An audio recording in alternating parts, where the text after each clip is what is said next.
Alright, what's going on everybody? It's Outside Media coming at you with another video. You know what time it is. It's time to bring on that boxing. Today we're going to be talking about Shakur Stevenson. Obviously, he's coming off that big win over Robinson Conceição.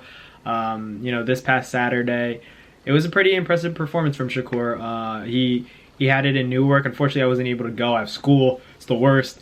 But they say that the ticket sales did well. He gave a lot of free tickets away to kids from his neighborhood. So that's a very philanthropic thing to do from Shakur. In terms of his performance, I thought he did a really good job. Like always, he's the master of distance, hit and not get hit. I think that Conceição, he went in there with a decent game plan. He fights how he usually does. Or maybe he was even more aggressive, maybe.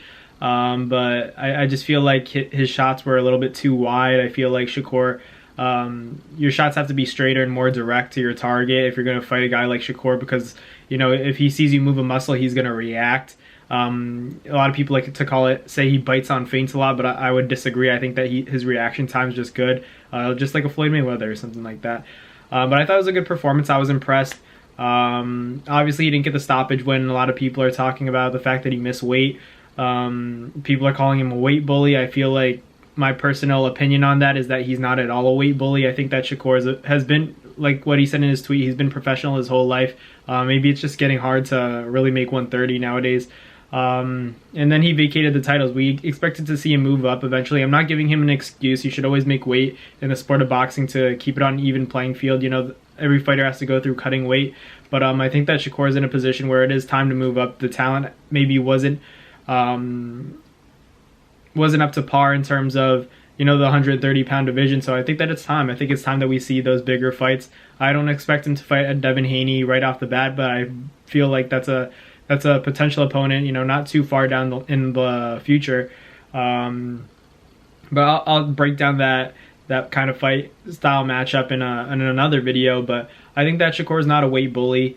I think he's a talented fighter who's starting to grow into his man body. He's getting his man strength eventually, and it's not even in where it's has its potential to be at. I think that he's not even at his full potential when it comes to his power. I think that it's going to come in eventually. A lot of people are saying he doesn't even have power at 130 right now, and then he's going to go up to 135 without power. I think that Shakur still he's still growing. He's still getting bigger. I think that especially with the dehydration process, that definitely takes a toll on your body. And I think that once Shakur goes up to 135, he's more comfortable with the weight cut. I feel like he's going to adjust really well, and his talent has spoken for itself. I think that he's putting on great performances and beating very talented fighters that they're great fighters, but they just can't crack the Shakur code. And I think Shakur is probably gonna beat everybody at 135.